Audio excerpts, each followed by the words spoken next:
Sorry about that, Justin. So yeah, we'll hang a right here. It's the one-way street, so you'll know if you make a mistake or anything pretty quick. So yeah, turn right here, and then when we get to the bottom of the hill, we're going to turn right again.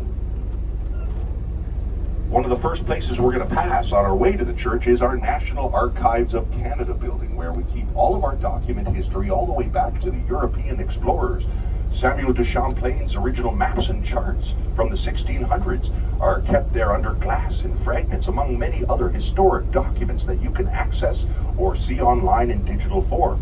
But you know, they also have availability of the very first Superman comic book, Action Comics #1, is preserved under glass down in the National Archives building. Anyone want to guess why that might be?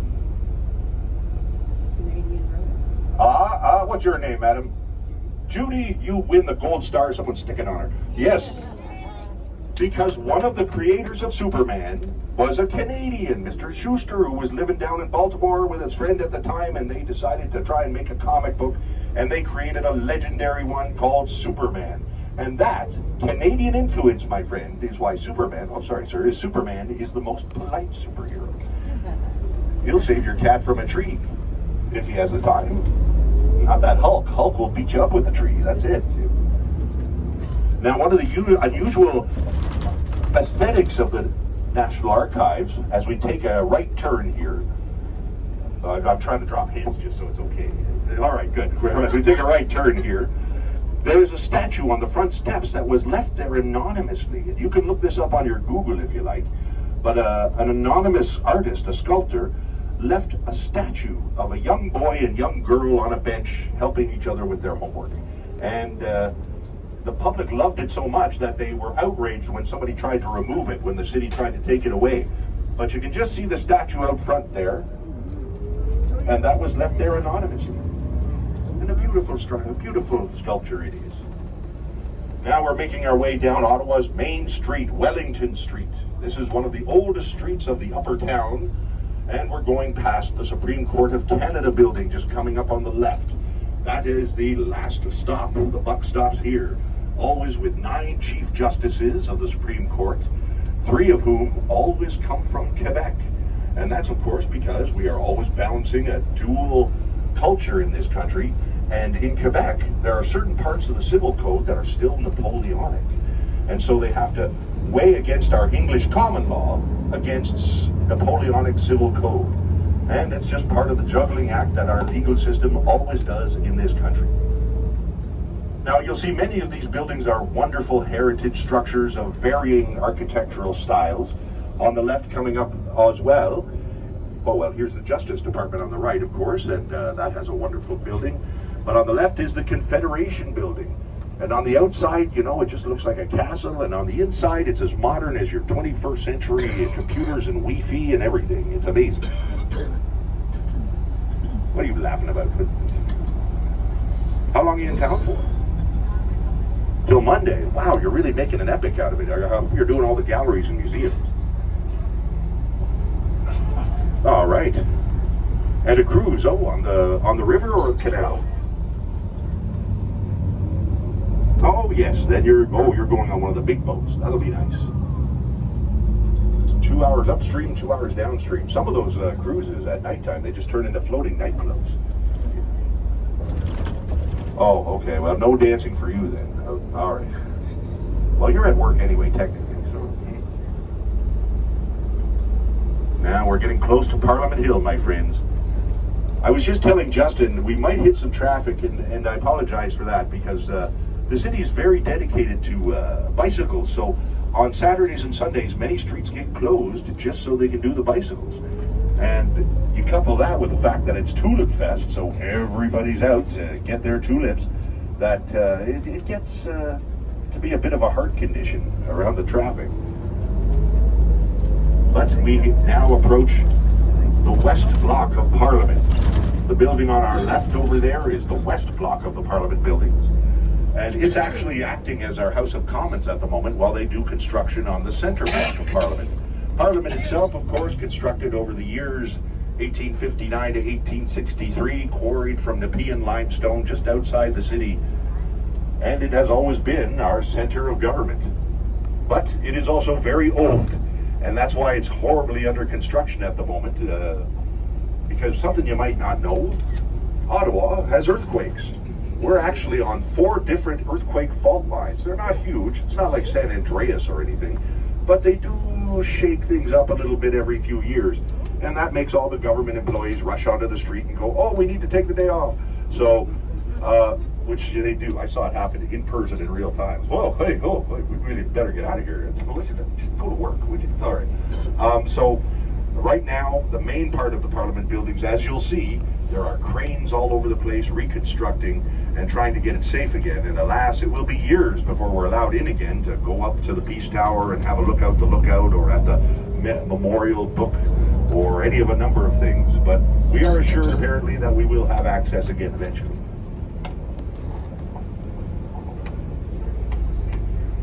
Yes. Have you ever worked with a building contractor, sir? Okay, well, the job won't take us more than 5 months, 10 years later. Okay, well, a little longer. We went a little longer than we planned. Yeah, it was originally 10 years, and they may have amended it. But,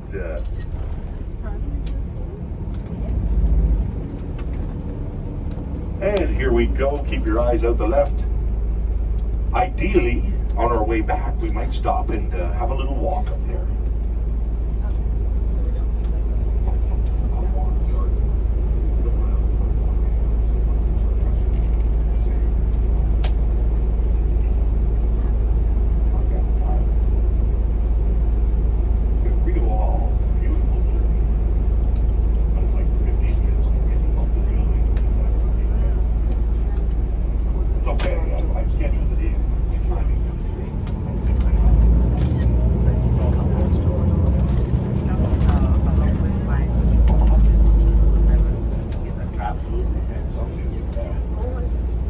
And there it is, Parliament Hill, friends, and all the cranes. And there's the fence out front. If you jumped over that fence, you would fall 8 stories into the ground. They've dug a hole so deep there just to refurbish all the foundations. Not too long ago, all of those rooftops were beautiful, shiny new copper. But just like the governments that go inside, they lose their luster pretty quick. And naturally, tulips. Tulips are everywhere in the city. Have you been to the festival yet? Oh, we're dropping you off there, right? Oh, she says yes. You say no. This might lead to a fist fight on the bus here. Right? Okay then. It's down at Centennial Park. It's not far away, but it's far away. But no, I guess our drop off back at the hotel. Okay, that's fine. That's fine. No, that's fine. Well, here's the deal. Here's the compromise I'll put you, because you look like you might be a voting age people there and adults. The Tulip Festival is usually the last place on the tour that I pass. And because I've been dropping so many people off there, I mistakenly assumed that that was your drop-off. So what I'll do instead, and what Laurel suggested is a great idea, is at the end of our tour, if you want to get a snoot full of tulips, we can make it at the end of our tour, and you can drop off and find your own way back to the hotel, if you choose to. Otherwise, the Tulip Festival signifies the end of our tour and the making our way back downtown. So it'll be cool. Oh, no problem. Right now, we're next to the Prime Minister's office. The Prime Minister goes to work 9 to 5 on the 2nd floor of this building right next to us, the Privy Council building. And you can throw your flowers or your tomatoes, doesn't matter which one you like. Of course, our present Prime Minister, Mr. Mark Carney. And now we pass the War Memorial. Every November 11th, of course, we close this all to automotive traffic so that the soldiers can stand in their regimental finery honoring the 11th minute of the 11th hour of the 11th day. Built in shortly after World War I, because we really believed as a species that the great war to end all war had cured the species of war. Look what ended up happening. Hey ladies, do you like having rights? Do you like having the vote? Well, look over there. There's the famous 5 with Nellie McClung, reminding us that women didn't get their rights in Canada 1,000 years ago or 500 years ago, but less than a century ago. You ever heard that? Set up for left, And in fact, up until the 1970s, ladies, you couldn't even get a credit card without a big stinky man's permission. That's true, and you can look that up. But those ladies, the famous five, are there to remind us that we must be ever vigilant, because there might be men alive today, maybe on this very bus, who'd love things to go back to the old ways. So stand on those monuments and be vigilant, ladies. Now you have the Eaton Centre in Toronto. We have something a little smaller, but it is our central of urban shopping, and that is the Rideau Centre. And that is where you would go in Ottawa to go get your Nordstrom's, or go look at where Hudson's Bay Company used to be, you know, any of the bigger stores. As we take the turn onto Sussex Drive, the Royal Mile, where King Charles will soon be driving down to go stay at Rideau Hall. We're also on the edge of the Byward Market. In my era, of course, you could come down here and buy livestock, get a brace of chickens for your estate, perhaps. Nowadays, the livestock's been replaced with nose piercings and tie-dye shirts, but you can still buy them here at the Byward Market. 10 by 10 square blocks of shopping and produce from local vendors. On the left-hand side, it looks like a gothic Harry Potter castle. It looks like an evil parapet. Yes, that's your tax department, friends. That is CRA headquarters, Canada Revenue Agency. Usually there's lightning bolts shooting out the top, but they got them in for service or something. It's called the Connaught Building, after one of our former governors general. And the way we remember the name is, can I write my cat off as a tax expense? No, you cannot. You see, that's how you remember the name of the building. And we come up to one of our first embassies, the American Embassy, a beautiful big structure in Washington. Canada's embassy is the closest to the capital, and in Ottawa, the American Embassy. It's rumored to burrow 8 stories underground for reasons we're assured are none of our business. And once a year, you can actually go in and see it. We have an event in Ottawa called Doors Open Ottawa, where buildings like this that you typically can't go into, they let you sniff around a bit and see what's going on.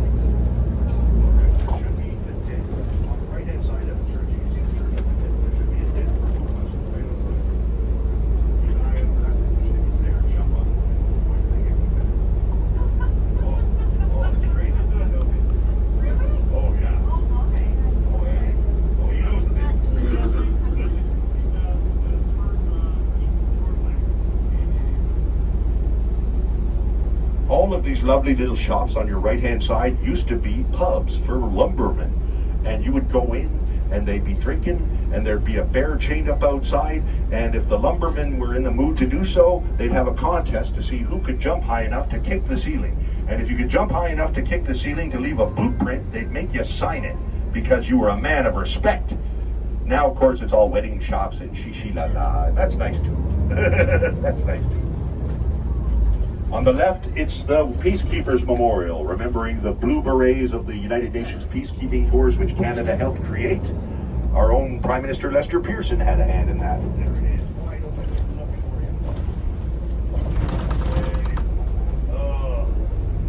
Well, just pull up in front of you. There's a bicycle. I'm sure you. Friends, I am sorry to report, the big sign is out. We cannot go into the church. The big liturgical sign, it's probably a wet or something. It's certainly got some nice outfits on there, but it is our oldest church, built in the 1840s. It is both a basilica and cathedral. And I encourage you, since you're here for a few more days, to come on your own time when there's nothing going on and have a look inside. It is breathtaking. If you are anybody important in Ottawa, this is where you get married or buried. And that is at the Notre Dame Basilica and Cathedral. It's a cathedral because it has a throne inside for the bishop, but it's a basilica because there is a remains of a dead saint on the premises. Saint Emile is preserved. Yes, you're excited. Well, the dead bodies do that for people. And there's a glass enclosure at the very front with a wax figure that the Vatican assures us contains the centuries-old bone remains of Saint Emile. So it's consecrated and sacred place, and it is one of the most sought-after venues in the city, of course, hence why we can't go inside. They've got it all rented out and everything. But it is got a personal connection to yours truly. Of course, I met my wife here many, many years ago. I just stood outside the confession booth to see who was in there the longest, and I'm glad you liked that one, ma'am. That was nice. Yes, how many Hail Marys can you say? It's been 40 minutes. All right. All right, so we better get moving there. I guess we don't want to block the limo that comes up so they can tie the tin cans to the back bumper or whatever they do. But, oh, wait, no, don't go yet. Just yet. What am I talking about? Justin, hold your horses there. I know many of you are terrified by the giant spider across the street there that looks like a Japanese monster movie kaiju ready to crawl over and rip the roof off. But in fact, friends, that is a work of art. That is a statue at the front of our National Gallery of Canada. And the statue is called Maman. And Maman, or Mother in English, is one of 6 statues all across North America, created by Franco-Ontarian artist Louise Villeneuve. And it has porcelain eggs in its underbelly. And every Canada Day, we fill it with lighter fluid and ride it around. Do you believe me? Okay, good. I lie a lot at these tours. But again, the National Gallery, if you haven't been yet, you have to go. It's one of the galleries in the city that you can't do on a whistle-stop tour. It's got, of course, many of our great Canadian artists, the Group of 7, Tom Thompson, Emily Carr. It's got Alex Colville, Ken Danby, and of course all the touring exhibits, whether it's the Van Gogh portraits or the armor of the Spartans or something like that. All of it waits for you inside at our National Gallery. And it's all very glass structure. That's by design, because the architect, a gentleman named Moshe Safdie, wanted you to see the artworks in the light they were created, most of them before electric light existed. So when you go in the building, you realize the architecture is all about channeling light with mirrors and prisms so that it reaches the center of the building and you can still see it in the natural light it was created. And it also helps save on the electricity bill. So that's really good. So that is the National Gallery, friends. I can't do it justice. Get in there, look at it yourself, enjoy your cultural artistic heritage, and then buy an overpriced book at the gift shop. All right, Justin, this time I'm not kidding. I apologize. I gave you a false start there, sir. You're very patient with me. Thank you.